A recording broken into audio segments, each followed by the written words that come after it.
So my last mid-round value here, I'm jumping on the hype train. Everybody's been excited about this guy. The hype is real with Diontae Johnson, wide receiver 2 on the depth chart, maybe even the 3 actually now that I'm thinking about it, for the Pittsburgh Steelers. His ADP right now is a wide receiver 38, which is essentially the 8th round. That's insane to me. That's behind Christian Kirk, John Brown, Will Fuller, Brandon Cooks. With Mason Rudolph and Duck Hodges throwing in the ball, Diontae Johnson had 5 touchdowns. He saw 92 targets and had 11.5 yards per reception. How did he pull that off? The thing is, with all those numbers, like all those numbers are going to go up with a healthy Big Ben, a healthy James Conner, everybody back.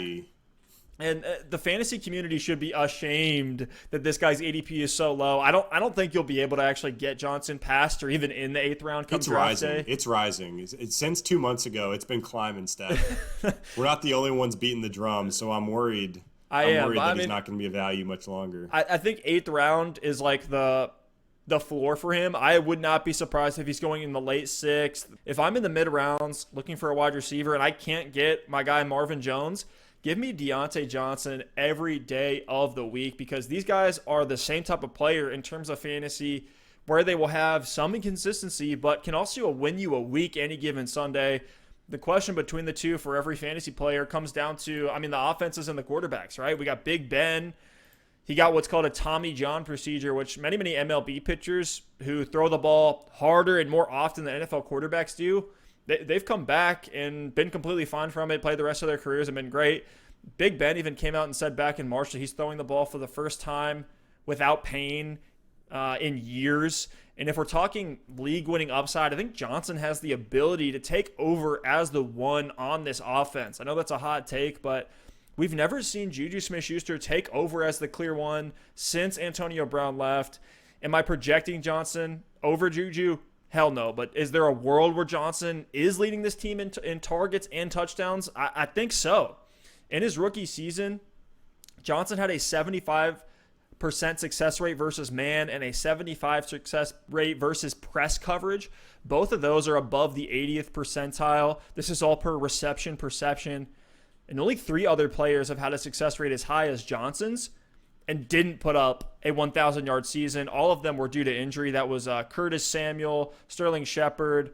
There was another one there, Calvin Ridley. But from a route-running perspective alone, Diontae Johnson couldn't be any more of a breakout candidate. And I think that's why everybody is kind of seeing this and jumping on the hype train. And I'm jumping on it as well.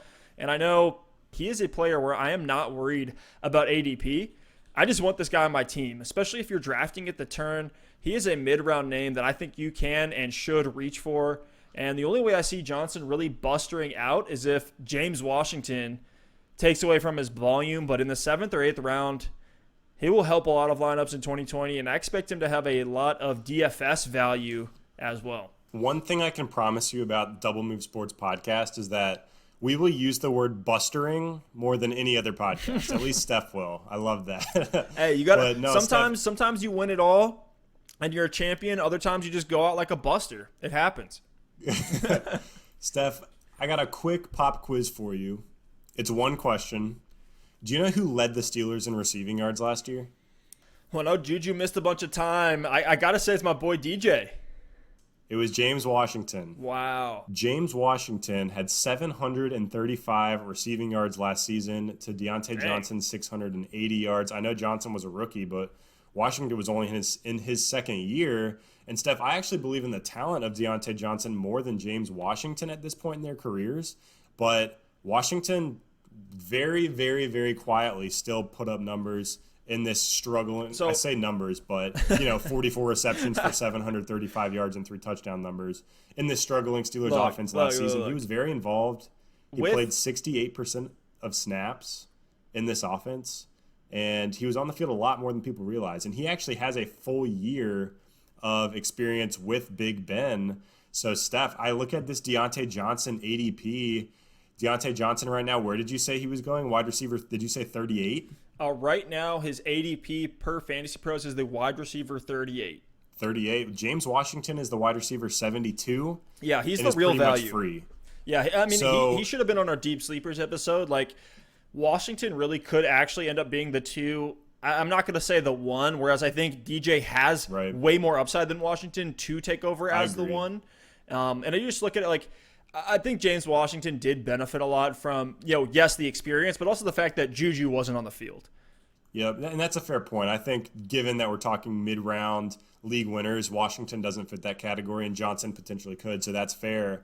But for me, I was really on board the Diontae Johnson hype train, but as his ADP has slowly been creeping up, I look at it and I'm like, if I'm picking a Steelers receiver, maybe it's Juju if he falls to the mid-third round or something like that. But James Washington at the end of drafts is pretty much free. Why not take a shot on him over a guy like Diontae Johnson? It's fair, but I just think I think we're forgetting how dominant a healthy Big Ben is. I mean, they're a team that's close to 600 passing attempts. They're going to throw a lot of touchdowns. Yeah, they could both have value this year for sure. I think, honestly, we've seen him support all three wide receivers in a receiving core before. It wouldn't be the first time if Big Ben comes out and does that again. And, you see if James Conner goes down, let's say, and I know they drafted another running back, Anthony McFarland, to kind of step in that situation. But let's say Conner goes down, they can't get the run game going, and then it's, Steelers defense, please hold on as Big Ben airs it out, 30 times a game. So I just love, when we look at it from a separation, a route running perspective, Diontae Johnson to me is just the clear, he's about to break out. He's that huge talent that I think everybody can believe in. And if Juju has a great season like we all expect him to, that even, just helps the offense even more, takes more of the pressure away, and allows Juju to take kind of the top coverage and let Diontae Johnson just be that burner on the outside.